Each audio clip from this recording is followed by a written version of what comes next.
الرحمن الرحیم فاستقم کما امرت ومن تاب معک، پس آپ ثابت قدم رہیے جیسا کہ آپ کو حکم دیا گیا، اور وہ لوگ بھی ثابت قدم رہیں جنہوں نے توبہ کی جو آپ کے ساتھ ہیں، یعنی آپ بھی ثابت قدم رہیے اور جنہوں نے توبہ کی آپ کے ساتھ جو لوگ ہیں ایمان والے وہ لوگ بھی ثابت قدم رہیں۔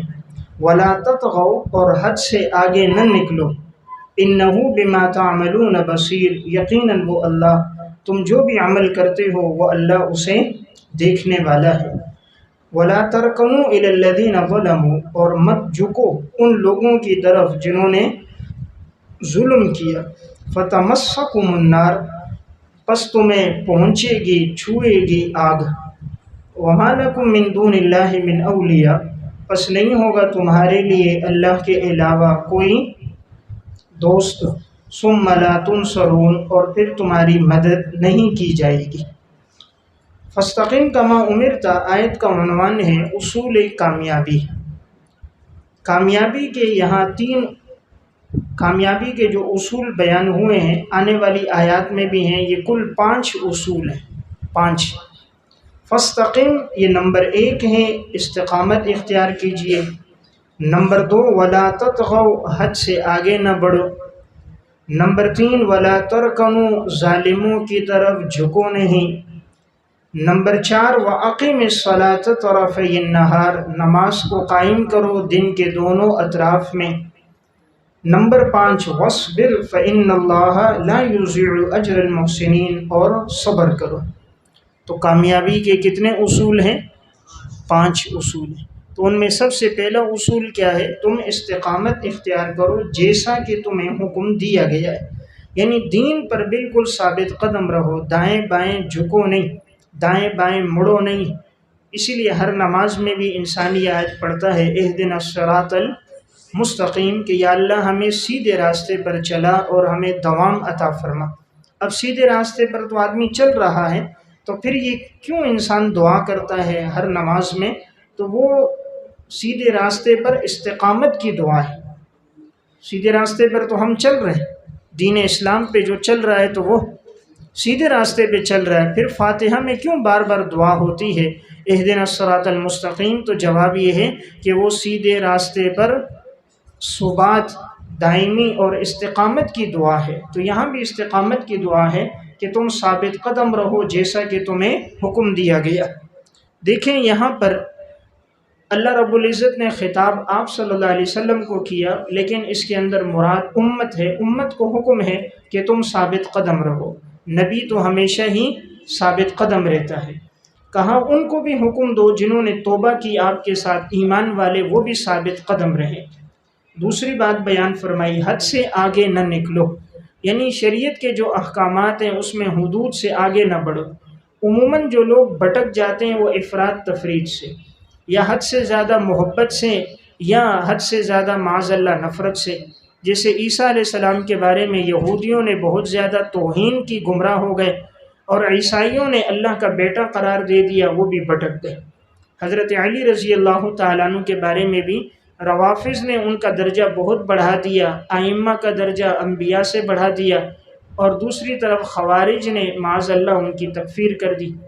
تو یہ دونوں جماعتیں گمراہ ہو گئیں۔ اس لیے حکم ہے حد سے آگے نہ نکلو۔ یقیناً تم جو عمل کرو گے اللہ دیکھ رہا ہے، یعنی اللہ سے ہمارا کوئی عمل پوشیدہ نہیں۔ جب اللہ دیکھ رہا ہے تو اللہ اس کا بدلہ بھی دے گا۔ تو دیکھیں یہاں پہلے اس بات کے ساتھ حکم تھا، بعد میں نفی کے ساتھ آیا۔ تو ایمان کے اندر دونوں چیزیں ہیں، نفی بھی ہے اور اس بات بھی ہے، لا الہ الا اللہ، نفی بھی ہے اس بات بھی ہے۔ تو ثابت قدم بھی رہنا ہے اور حدود سے آگے بھی نہیں بڑھنا ہے۔ ولا ترکنوا، اور مت جھکو ان لوگوں کی طرف جنہوں نے ظلم کیا۔ ظلم یعنی جنہوں نے کفر و شرک میں اور معصیت میں زندگی گزاری۔ ظلم یعنی بریکٹ میں کفر و شرک اور معصیت میں جنہوں نے زندگی گزاری، ان کی طرف جھکو بھی نہیں۔ دیکھیں اللہ یہ نہیں فرما رہا کہ تم کفر اختیار نہ کرو، بلکہ فرمایا ان کی طرف میلان بھی نہ رکھو۔ تو میلان جب منع ہے تو کفر اور شرک اختیار کرنا تو بطریقے اولا منع ہے۔ دوسری بات یہ معلوم ہوئی کہ کافروں کی، فاسقوں کی صحبت سے بچنا چاہیے۔ قرآن کہہ رہا ہے کہ ان کی طرف میلان نہ رکھو، یعنی ان کی صحبت میں نہ بیٹھو، اس لیے کہ جب آدمی ان کی صحبت میں بیٹھے گا تو اس کا اثر یہ ہوگا کہ وہی گناہ اس کے اندر سرایت کر جائیں گے۔ فرمایا اگر تم ان کی طرف میلان رکھو گے تو تمہیں بھی جہنم کی آگ چھوئے گی، اور نہیں ہوگا تمہارے لیے اللہ کے مقابلے میں کوئی دوست، کوئی رفیق، کوئی رفاقت کرنے والا، اور نہیں ہوگا تمہاری کوئی مدد کی جائے، کوئی حمایتی بھی نہیں ہوگا، تمہارا کوئی رفیق بھی نہیں ہوگا، یعنی اللہ کے مقابلے میں کوئی دوستی بھی نہیں کام نہیں آئے گی، اور اللہ کے مقابلے میں کوئی تمہاری مدد کرنا بھی چاہے تو کر نہیں سکتا۔ دیکھیں جہاں بات اوامر کی تھی وہاں اللہ نے حکم دیا، حضور کو خطاب کیا صیغہ امر کے ساتھ، اور جہاں بات نہیں کی آ رہی ہے کہ جو گناہ عموماً امت میں ہوتے ہیں وہاں مخاطب حضور کو نہیں کیا، امت کو کیا۔ شریعت کے جن احکامات کا حکم دینا تھا جو اوصاف حمیدہ ہیں وہاں اللہ نے خطاب حضور کو کیا ہے، جیسے فاستقم، اور جیسے اقم الصلاۃ، اور جیسے وصبر۔ تو دیکھیں یہ اوصاف حمیدہ ہیں، تو اللہ نے خطاب حضور کو کیا اور امت کو بھی کہا تم یہ عمل کرو۔ لیکن جو چیزیں نبوت کے خلاف ہیں اور عصمت کے خلاف ہیں وہاں اللہ نے حضور کو خطاب نہیں کیا، امت کو مخاطب کیا، جیسے ولا تطغوا اور ولا ترکنوا۔ دیکھیں نبی تو حد سے زیادہ تجاوز نہیں کرتا، نبی کبھی ظالموں کی طرف میلان نہیں رکھتا، تو جو چیزیں نبوت کے خلاف ہیں وہاں خطاب کیا امت کو، اور جو چیزیں نبوت کے موافق ہیں اور اوصاف حمیدہ میں سے ہیں وہاں خطاب کیا آپ صلی اللہ علیہ وسلم کو۔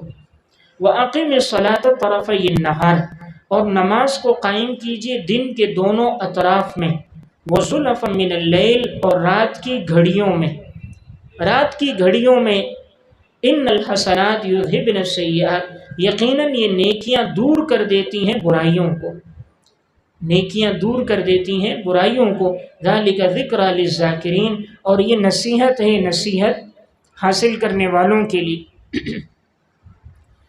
یہاں فرمایا نماز قائم کرو دن کے دونوں اطراف میں۔ دن کے دونوں اطراف سے مراد کیا ہے؟ مراد اس سے فجر کی نماز اور ظہر اور عصر کی نماز ہے۔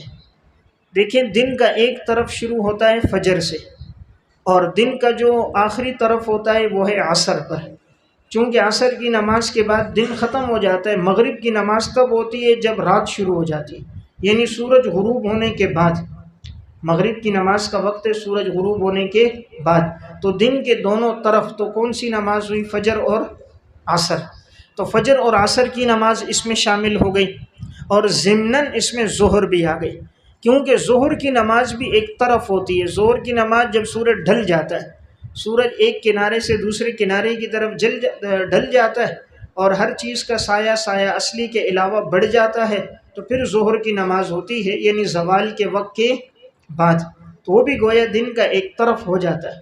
زُلَفًا مِّنَ اللَّيْلِ، رات کی گھڑیوں میں، یہ مغرب اور عشاء، مغرب اور عشاء کی نماز ہوتی ہیں جب رات کا اندھیرا چھا جاتا ہے، ان دو وقتوں میں نماز ہوتی ہے۔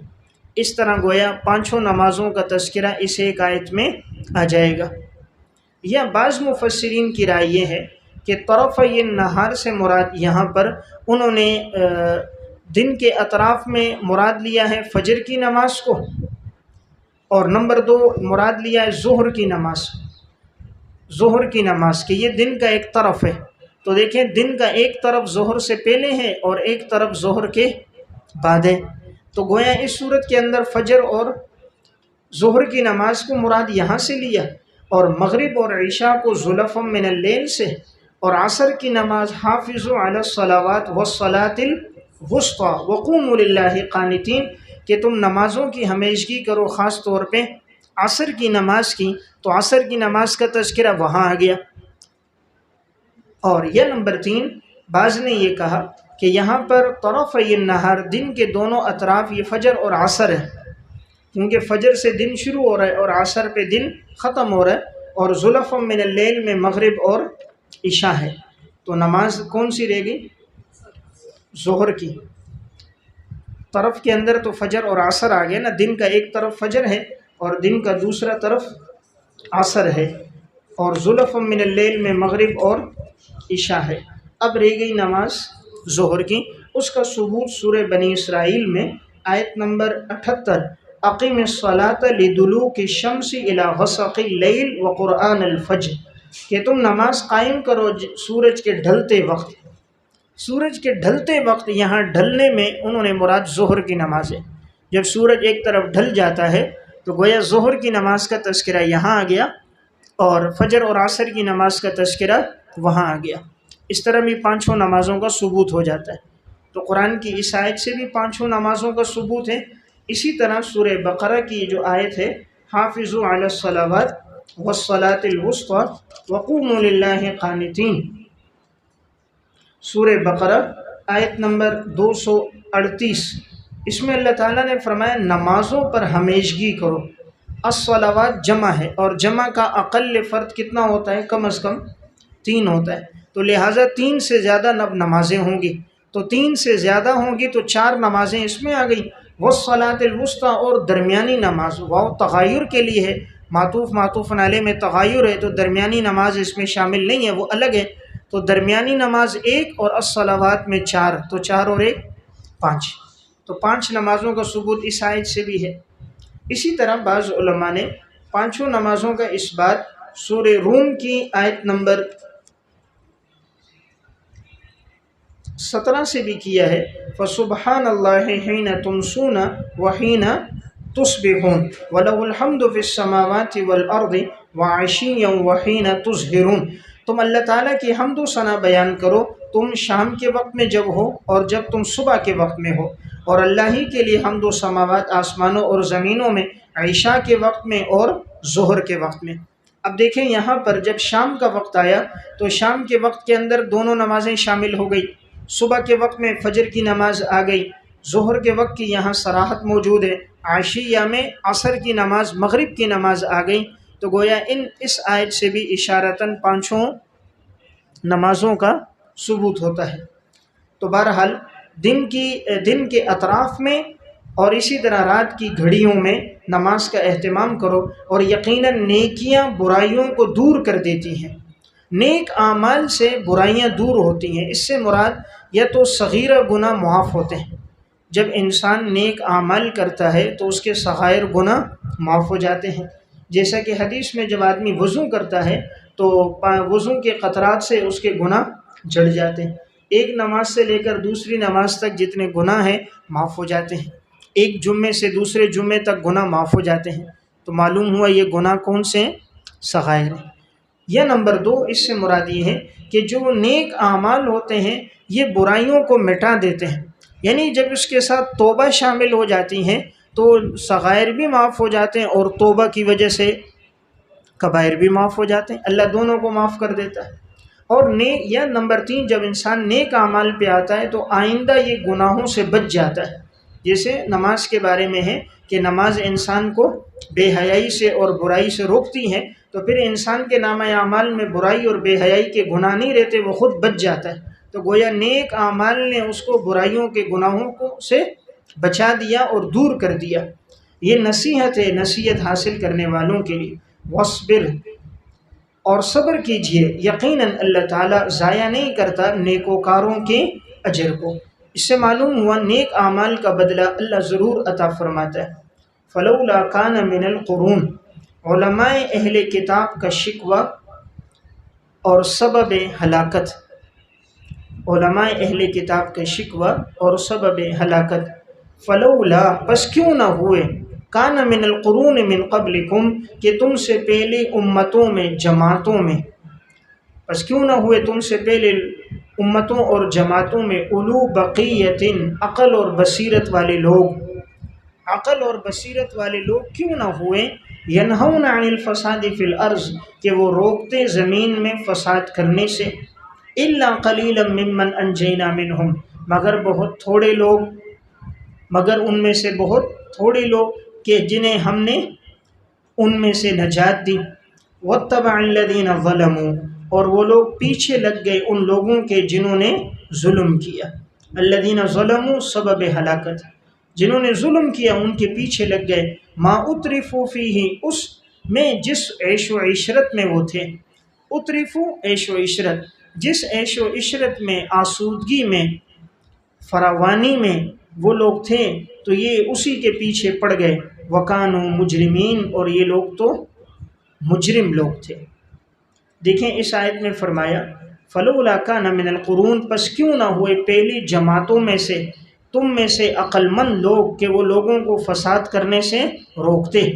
یعنی اولو بقیہ یہاں مراد بریکٹ میں لکھیں گے یعنی علماء اہل کتاب، یہ علماء اہل کتاب کو خطاب ہے کہ تم میں عقل مند لوگوں نے لوگوں کو گناہ سے کیوں نہیں روکا؟ پہلے لوگوں میں جب گناہ تھا وہ زمین میں فساد کرتے تھے، تم نے منع نہیں کیا، تو اس وجہ سے تم پر عذاب آیا۔ ہاں الا قلیلا، مگر بہت تھوڑے لوگ منع کرنے والے تھے، اور جو منع کرنے والے تھے ان کو ہم نے نجات دے دی۔ اور ہلاک کن کو کیا؟ ان لوگوں کو کیا واتبع الذین ظلموا، جنہوں نے ان ظالموں کی پیروی کی۔ کون ظالم؟ ما اترفوا فیہ، کہ جنہوں نے اپنی زندگی گزاری عیش و عشرت میں گزاری، آسودگی میں، مال کی فراوانی میں گزاری، اور وہ تھے ہی مجرم لوگ، مجرم قوم تھے۔ تو معلوم ہوا ہلاکت کا سبب کیا ہوا؟ ان کا ظلم کے نیچے کفر و شرک اور معصیت، کہ انہوں نے زندگی کفر و شرک میں، معصیت میں گزاری، اور وہ عیش و عشرت کو یہ سمجھے کہ اللہ ہم سے راضی ہے، ہم لوگ ٹھیک راستے پر ہیں، اگر ٹھیک نہ ہوتے تو ہمیں دولت کیوں ملتی، مال کی فراوانی، حسن و جمال، اولاد، کاروبار کیوں ملتا؟ تو انہوں نے اس کو اللہ کی رضامندی کی نشانی سمجھا، حالانکہ یہ نشانی نہیں، یہ تو اللہ کی طرف سے ایک آزمائش ہے۔ یہاں پر جو لفظ ہے اولو، یہ خلاف قیاس ذو کی جمع ہے، ذو کی جمع کیا ہے؟ اولو، لیکن یہ خلاف قیاس ہے، قانون کے مطابق نہیں۔ وما کان ربک لیہلک القری، پس نہیں تھا آپ کا رب کہ وہ ہلاک کرے بستی والوں کو بظلم، ناحق۔ اللہ تعالیٰ کسی بستی والوں کو ناحق ہلاک نہیں کرتا، وَأَهْلُهَا مُصْلِحُونَ، درحال ہے کہ اس کے باشندے اصلاح کرنے والے ہوں، نیکوکار ہوں، یعنی باشندے نیکوکار ہوں تو اللہ انہیں ہلاک نہیں کرتا۔ وَلَوْ شَاءَ رَبُّكَ، حکمت تکوینی برائے اختلاف، حکمت تکوینی برائے اختلاف، اختلاف میں اللہ تعالیٰ کی کیا حکمت ہے؟ اگر آپ کا رب چاہتا لَجَعَلَ النَّاسَ أُمَّةً وَاحِدَةً، وہ سب کو ایک امت کر دیتا، وَلَا يَزَالُونَ مُخْتَلِفِينَ، اور یہ لوگ مسلسل اختلاف کرنے والے ہیں، یعنی وہ اللہ چاہتا تو سب کو ایک امت کر دیتا، جبکہ وہ ہمیشہ رہیں گے اختلاف کرنے والے۔ اللہ چاہتا تو ہٹا سکتا تھا، لیکن پھر وہ یہ لوگ ہمیشہ اختلاف میں رہیں گے، اسی میں اللہ تعالیٰ کی ایک حکمت ہے، الا من رحم ربک، مگر جس پہ اللہ رحم کر دے وہ اختلاف سے بچ جائے گا، وہ اختلاف سے بچے گا، ورنہ یہ لوگ مسلسل اختلاف میں رہیں گے۔ وَلِذَلِكَ خَلَقَهُمْ، اسی وجہ سے اللہ نے ان کو پیدا کیا، لذالک کے نیچے امتحان، اسی امتحان کی وجہ سے اللہ نے ان کو پیدا کیا۔ وَتَمَّتْ كَلِمَةُ رَبِّكَ، اور تیرے رب کی بات پوری ہوگی کہ میں ضرور بھی ضرور جہنم کو بھروں گا، جنات میں سے اور انسانوں میں سے، اجمعین، سب کے سب میں سے، یعنی جنات اور انسان دونوں سے میں اپنی جہنم کو بھروں گا۔ دیکھیں یہاں حکمت آئی کہ اختلاف کے اندر حکمت کیا ہے؟ اگر اللہ چاہتا اللہ تعالیٰ تمام لوگوں کو ایک امت بنا دیتا، سب ایک امت ہوتے، یعنی سب مسلمان ہوتے، کوئی بھی کافر نہ ہوتا، کوئی بھی غیر مسلم نہ ہوتا، لیکن وَلَا يَزَالُونَ مُخْتَلِفِينَ، جبکہ یہ ہمیشہ رہیں گے اختلاف کرنے والے، اختلاف ہمیشہ رہے گا لوگوں میں، ہاں مگر وہ جس پہ اللہ رحم کرے تو وہ اختلاف سے بچ جائے گا۔ وَلِذَالِكَ، پس اسی وجہ سے، یعنی امتحان کی وجہ سے اللہ نے پیدا کیا کہ اب اللہ دیکھنا یہ چاہ رہا ہے کون صحیح راستے پہ جا رہا ہے، کون باطل راستے پہ جا رہا ہے، تو مقصود کیا ہے؟ امتحان ہے۔ تو الذی خلق الموت والحیات لیبلوکم ایکم احسن عملا، کون اچھا عمل کر کے آئے گا، مختلف احوال میں اللہ نے اسی لیے انسان کو رکھا، اور اللہ کی یہ بات پوری ہو جائے گی کہ ہم جہنم کو ضرور بھریں گے انسانوں سے اور جنات سے۔ تو بہرحال خلاصہ یہ ہوا کہ اللہ چاہتا اللہ سب کو کر سکتا تھا، لیکن یہ جبر ہوتا، اور دین میں جبر نہیں ہے۔ اگر اللہ سب کو مسلمان زبردستی کرتا کہ سارے مسلمان ہو جاؤ تو یہ تو اکراہ ہوتا، اور لا اکراہ فی الدین، اس لیے اللہ نے جبر نہیں کیا۔ اللہ نے حواس دے دیے، عقل دے دی، انبیاء کو بھیجا، کتاب نازل کی، اب دو راستے بتا دیے، اب انسان کی مرضی ہے وہ جس راستے پہ چلے اس راستے کے ثمرات اور بدلے اس کو ملیں گے۔ تو اس لیے فرمایا ہم جبر نہیں کر رہے، ہم نے دونوں راہیں انسان کو بتا دی، اور اللہ کا ایک فیصلہ تھا، بس اختلاف میں حکمت کیا ہے کہ جو غلط راستے پہ جائیں گے ہم ان کو سزا دے کر ہم اپنی جہنم کو ان سے بھر دیں گے۔ تو معلوم ہوا یہاں جو اختلاف ہے، ایک بات یاد رکھیں، یہ اختلاف وہ ہے جو اصولی اختلاف ہے، عقائد کا جو اختلاف ہے۔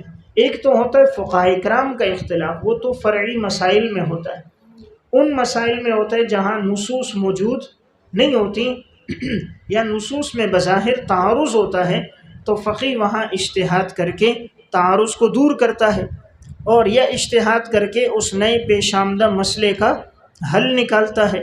تو یہ ان کے بارے میں نہیں ہے، یہ اختلاف ان کے اندر کہ جو عقائد میں اختلاف کریں، نظریات میں اختلاف کریں، ان کے لیے وعید ہے۔ جو فرعی مسائل میں اختلاف ہوتا ہے وہ تو اختلاف صحابہ کے دور سے چلا، فرعی مسائل میں بعض صحابہ کا اختلاف ہوا، تابعین کا اختلاف ہوا، اس میں انسان اجتہاد کرے گا، اگر اجتہاد درست ہوگا ڈبل اجر ملے گا، اور اگر خطا بھی ہو گئی تب بھی اس کو 1 گنا اجر ملے گا۔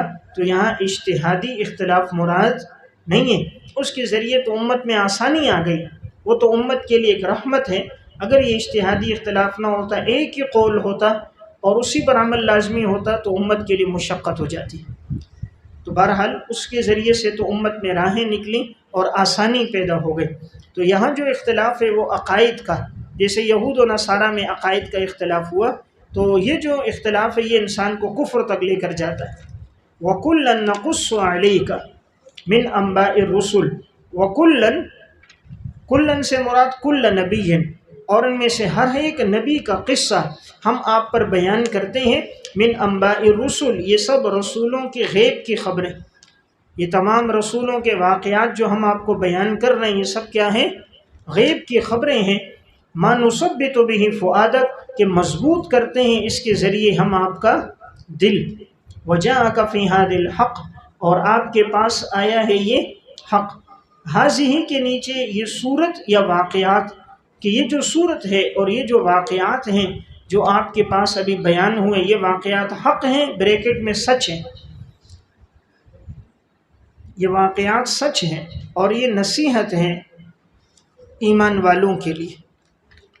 دیکھیں اس آیت میں اللہ رب العزت نے یہ فرمایا، ہم نے یہ جتنے قصے آپ کو بیان کیے، اس صورت میں بہت سے واقعات بیان ہوئے نا، حضرت نوح علیہ السلام کا واقعہ، حضرت ہود کا، حضرت صالح علیہ السلام کا، حضرت ابراہیم علیہ السلام کا، حضرت لوط علیہ السلام کا، حضرت شعیب علیہ السلام کا، اور حضرت موسیٰ علیہ السلام کا۔ تو یہ تمام انبیاء کے قصے ہم نے آپ کو بیان کیے، اور یہ سب غیب کی خبریں ہیں، اور اس کا مقصد آپ کے دل کو ثابت قدم کرنا ہے۔ یعنی جیسے ان انبیاء پر آزمائشیں تکلیفیں آئیں، آپ پر بھی آزمائشیں آئیں گی۔ ان لوگوں نے نہیں مانا تو ہم نے ان کو سزائیں دی، یہ لوگ بھی نہیں مانیں گے تو ہم انہیں بھی سزا دیں گے۔ یہاں یہ جو لفظ کلن ہے یہ نقص کے لیے مفعول بھی مقدم ہے، کلن اصل میں کل نبی ہے، تو یہ نقص فعل کے لیے مفعول بھی مقدم ہے۔ اور یہ جو آگے من انباء الرسل ہے یہ کلن کے لیے صفت ہے، کلن کے لیے صفت ہے، اور اس سے اگلا جملہ ما نثبت به فؤادک، یہ کلن سے بدل ہے، ترکیب میں بدل واقع ہے، کہ ہم ان میں سے ہر ایک کا قصہ کیوں سنا رہے ہیں؟ تاکہ آپ کا دل ثابت قدم رہے۔ تو کلن یعنی کل نبی، یہ مفعول بھی مقدم ہے نقصو کے لیے، اور من انباء الرسل یہ کلن کی صفت ہے، اور ما نثبت به فؤادک یہ اس کے لیے بدل ہے، بدل واقع ہو رہا ہے کہ یہ واقعات ہم سنا رہے ہیں تاکہ آپ کا دل کیا ہو؟ ثابت قدم ہو، مضبوط ہو، نثبت مضبوط ہو۔ اور یہ آپ کے پاس صورت اور یہ واقعات جو آئیں یہ سب سچ ہیں، اور ان میں نصیحت ہے ایمان والوں کے لیے، یعنی ایمان والے ان سے واعظ و نصیحت حاصل کریں گے، اور کفار اور فساق عموماً واقعات سے عبرت نہیں لیتے۔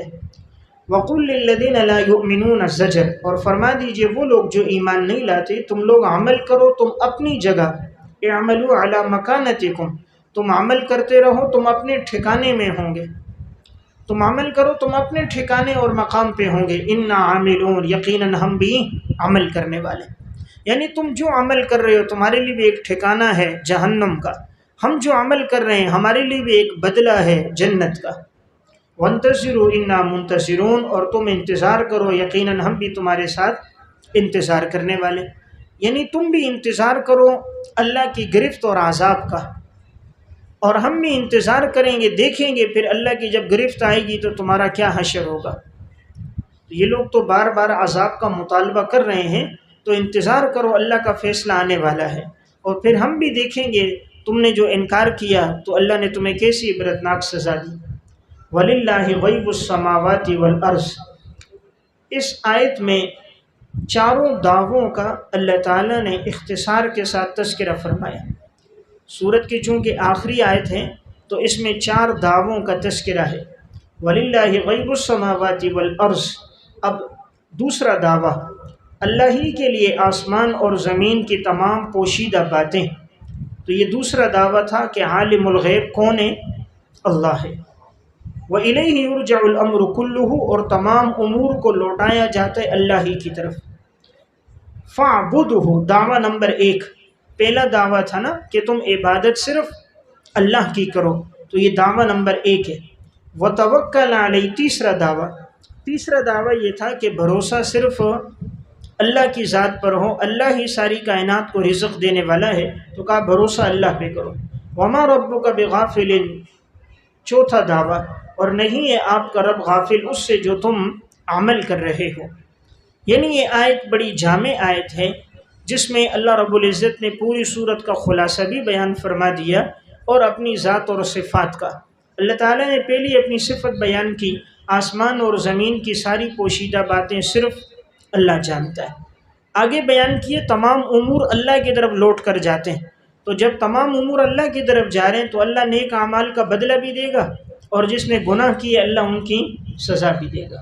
آگے فرمایا عبادت کرو، یعنی تم عبادت کرو، اپنی زندگی اعمال پہ لگا کے رکھو، اور دنیا کے سفر میں بھروسہ صرف اللہ کی ذات پر کرو، اور یاد رکھو تم جو عمل کرو گے اللہ غافل نہیں ہے، تمہیں ہر عمل کا اللہ ثمرہ اور بدلہ دے گا۔